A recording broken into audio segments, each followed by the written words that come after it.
इस Sindh revolution army को अफगानिस्तान से सज्जाद शाह जो है वो डील कर रहा है, और सज्जाद शाह की जानिब से ये तमाम तर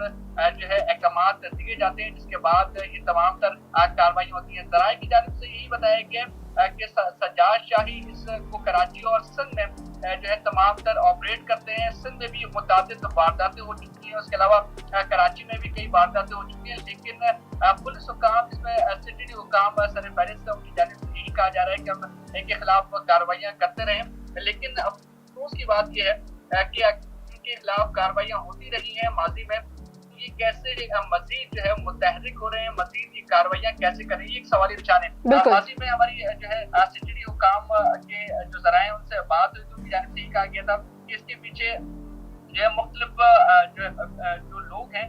वो मुलव्वस हैं। उसमें सबसे ज्यादा जो है ये कहा जाता है कि रॉ जो है वो उनको